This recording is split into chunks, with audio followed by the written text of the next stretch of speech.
Well, Lindsay and Lydia, thank you so much for joining me today. Lindsay, as team president, let me start with you first. It's obviously been a difficult and busy time in Oakland surrounding professional sports within the last couple days. And your announcement of a new temporary stadium at the Malibu lot, it directly lines up with what the Oakland A's came out with the other day in Las Vegas and Oakland. Let me just be clear straight away. What you all announced yesterday has nothing to do with the timing of the Oakland A's, correct? Just a wild coincidence. Yeah. How long have you been working on this project to get a new temporary stadium at the Coliseum site? We've been working on finding a venue to be the home of the Oakland Roots and Oakland Soul in Oakland for years. We started playing at Laney College with the Roots, and we love it there. It's been a wonderful home for us and great energy right in downtown Oakland. But we've always known that was not a long-term solution for the club. And we also always knew that we were interested in adding a women's team that would be fully professional and have the exact same development pyramid on the men's and the women's side in our club. So we've been looking for a home for several years, and we've had an agreement to play at Laney through 2024. So we knew that the end of our arrangement to play there was coming soon and had been very seriously looking for the past 2 years and had surveyed the entirety of Oakland and the surrounding East Bay and narrowed it down to 2 locations that met all of the requirements for a professional soccer venue, which are many. There are many requirements. And now have submitted a proposal to the city and the county for a temporary, meaning a 10-year venue at the Malibu site that is adjacent to the Coliseum. And there is a bit of a urgency to get this done. You've had some field issues at Laney College, completely out of the Roots and Souls' control, and unfortunate for everybody. Like, Laney College didn't want this to happen, but also the fact that you've looked at your business model over time, I understand, and realized that maybe you've outgrown that venue. You can have more than 5,000 fans, but you don't have space for that over there. Correct. The need for a field and stadium has become even more urgent. A little bit of a surprise at the beginning of this year that's made the Laney venue incompatible with our soccer field. Yeah. But we are excited about the prospect of having a stadium that we can dedicate to soccer in Oakland. And we think that the site at the Coliseum is a really great fit for us. So, Lydia, as the chief real estate officer, tell me about the proposed project. And maybe if you could even begin with the site. Older people, I guess all of us maybe included, are familiar with Malibu Grand Prix and the fact that it used to be there Right. on that corner triangle of the Coliseum property. So maybe if you could define the property and then tell us specifics about what you hope to put there. Sure. Yeah. Thanks. And you're right. I reminisce there because my husband and I, our first dates were actually at Malibu Grand Prix. Oh, no kidding. So there's some reminiscent feelings there for the site. So it's a triangular site. It is right next door to the Coliseum. So for fans who park in C lot, it's right next to the C lot, and it's right near the Denny. That's off of Hagenberger as well. So it's a great location. And we think that by virtue of being at the Coliseum, folks who are used to coming to A's games via BART will still be able to access the site via BART. Folks who are used to parking on the parking lot at the Coliseum will be able to access that way as well. So we're really excited about the site. It's just a little under 9 acres, and we are planning a full-size stadium that meets USL soccer standards. We are planning on 10,000 fan capacity, and including everything you might normally expect in a venue. We'll have a great entry sequence. We'll have the locker rooms and facilities for visiting and home teams, the refs and all that thing. We'll have we've gotten really good feedback from our fans in a survey we've had earlier about the block party that we have right now at the current, when we have at the Lady Stadium and we have right now at CSU East Bay. And so the plan is to keep that vibe going in terms of the food trucks and the block party and just make it a really festive occasion there. So we're really excited about the site. And what is currently on the site? I mean, I'm guilty of driving past it a lot, and I peek over sometimes, but I don't really have the aerial view. What's there right now, and would anything difficult need to be displaced? Yeah, right there, there's nothing there permanently. It is used once in a while for overflow parking if there's a dual event at the arena and the Coliseum.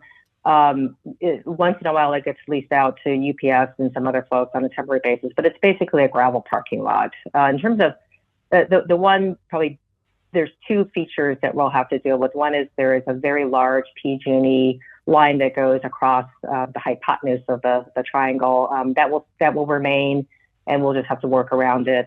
The other feature is it's actually a little bit of a mound. The site is higher in the middle versus the edges, and so we'll have to flatten that out. And then there's some utilities we need to bring to the site, but it's essentially it's not used for anything right now. Lindsay, let me ask you from the team strategy standpoint, why go the temporary stadium route? And we say temporary, this is not a 2-year thing. You said 10 years earlier. That's more of a longer term thing than maybe most people might initially think. What's the game plan of this instead of saying, you know what, we're going to look for our forever home here and now? And let me also ask you this, why would that site not be your forever home? That's a lot of questions. Yeah.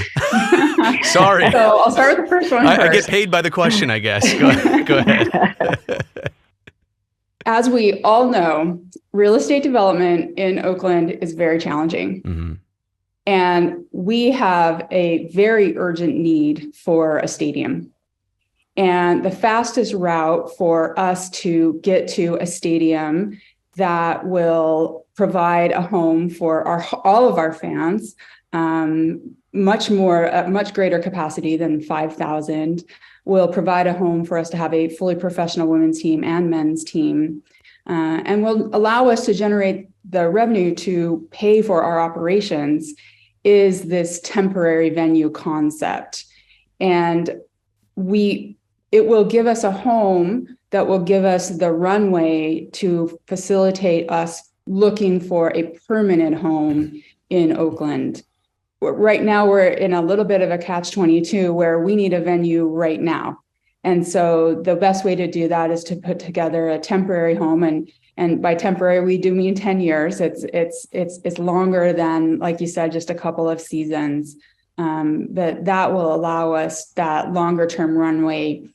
And part of the reason why real estate development is so complicated is because you have to make sure things are zoned properly and have the utilities necessary. And those just aren't things you can work out in 24 months. And that's why we've been limited in our options for this temporary venue to locations that are already permitted for use for a professional soccer facility like this. Makes a lot of sense. Lydia, what's the approval process like?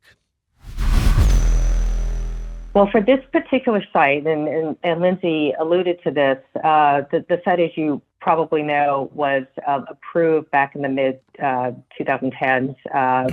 The Coliseum specific plan studied the impact of up to 3 professional teams playing in that area at the same time. And so it's zoned correctly. A lot of the impacts have already been studied. And the process for us, we would go through the city of Oakland's planning approvals process, and would just restudy, take a look at our actual proposed project and how it fits within what was studied before. So there would be some CEQA review, California Environmental Quality Act review, and then actual review of our proposed design as well. We are hoping, fingers crossed, that once we make an actual application, the city, it would be a 6 to 8 month process to get through that process. And it's expedited that way because of the underlying zoning, the underlying work that's already been done that the city put in place a number of years ago. I'll ask this next question. I'm sorry, go ahead. Yeah. Well, I would just say, from there, we would look to we would look to start construction sort of mid-summer to late summer of 2024 in order to be ready for our first game in the Q1 of 2025. That's another great thing to know. You know what? Hadn't even thought about the timeline and all of this. I'm glad you brought it up. Maybe this could go to either of you. Oakland and its history with professional sports. I'm not even going to point fingers at this point, but there's just a lot of back and forth. There's been a lot of complications over the years. Is it a little bit intimidating to venture into what you're trying to do here, or do you think that this has a really good shot? I mean, I honestly don't see why there should be any opposition to a project as simple, straightforward as what you all are trying to do. We have so much support in Oakland, and our fans are very vocal, and they show up and are also hold us accountable. Yeah. And so we think that this is a great opportunity because, as folks know, Oakland Roots is not your typical sports team. We're a purpose-driven organization. Our purpose is to harness the magic of Oakland and the power of sports as a force for social good. We think about our purpose in every decision we make. That includes what corporate sponsors we sign, how we price our tickets to fill our stadium, how we hire and build our roster. And we are very committed to Oakland, and we want to see Oakland thrive. And so when we think about where to put our stadium and how it is that we will build that stadium and how it is we will use that stadium once it's in place, we want it to be an asset for the community, and not just for the Oakland Roots, but for all the parts of our organization that includes our 6 purpose partners, our corporate partners, and all of our fans. And so we think that this is a great first step in redevelopment of the Oakland Coliseum larger footprint.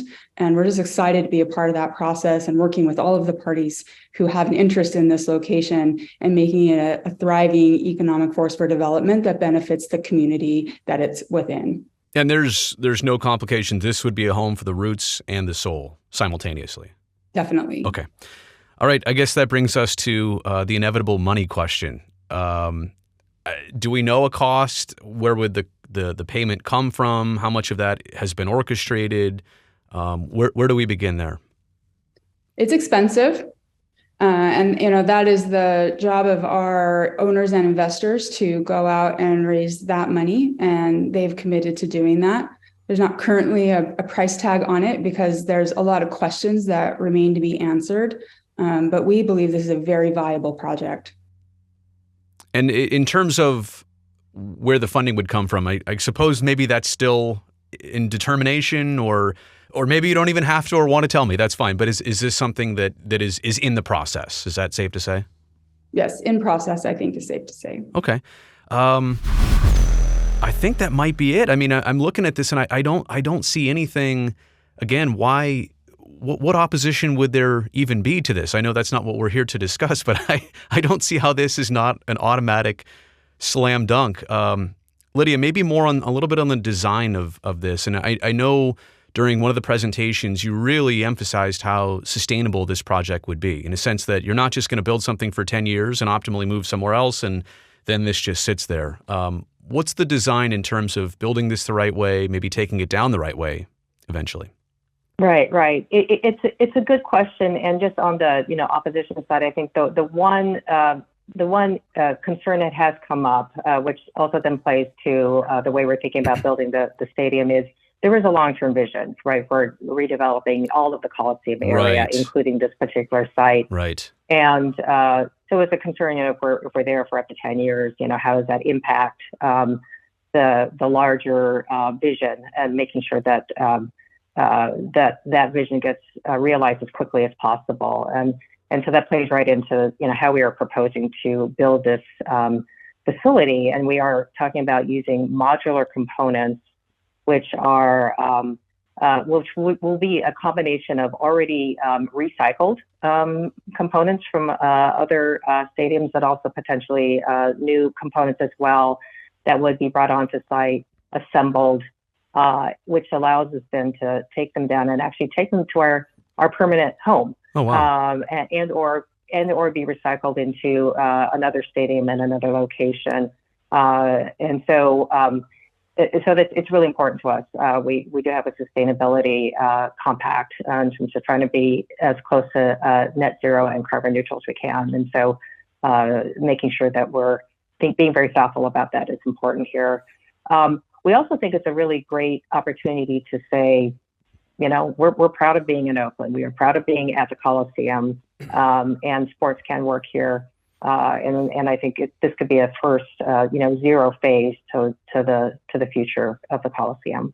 I guess the last thing is also something very important here to touch on, like what comes next. And maybe I'll do the acronym soup here. You've got the AASEG, you've got the JPA, Joint Powers Authority, African American Sports Entertainment Group. So I'm talking about. You've got obviously the A's who have partial ownership of the Coliseum land. I'm imagining that the city of Oakland would have to be in on this. What's the process? Who's involved? And how does this optimally go? And I know this might be a long and winding journey, but take me through the process and what comes next.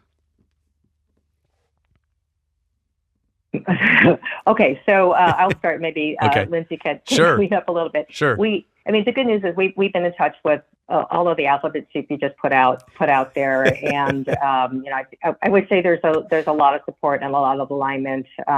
Everybody sees the future of the Coliseum in a very positive light, and sees the Roots as a good first step towards getting there. Our proposal has been sent to the city, the county, the JPA. We are in active conversations with the JPA about just logistics. How do we make sure that we don't have a triple event at the Coliseum, and those sorts of things. We are in conversation with AASEG to make sure that we are aligned with their long-term plans. We have started conversations with the A's, and I think there's more to come on that. And then the city and county staff both have our proposals, and they're actively working on a response to us. So right now, we're feeling very good about all of the relationships and how we're moving forward. And again, Lindsay, just the timeline on all of this, if you could just recap that. I think we said to start moving forward on this physically in 24, did you say? To have it ready by 25? Yes, the construction would have to start next year in order to be ready for the start of our season in March of 2025. All right. Well, did I miss anything? Is there anything else that either of you would like to add? This has been a great conversation. I'm very interested in this. Anything else? I think you hit all the points. Awesome. Thank you so much for having us. It was really a pleasure. Well, I appreciate both of you. Thank you so much, and best of luck, obviously. I say that sincerely. Thank you. Yeah, thanks so much.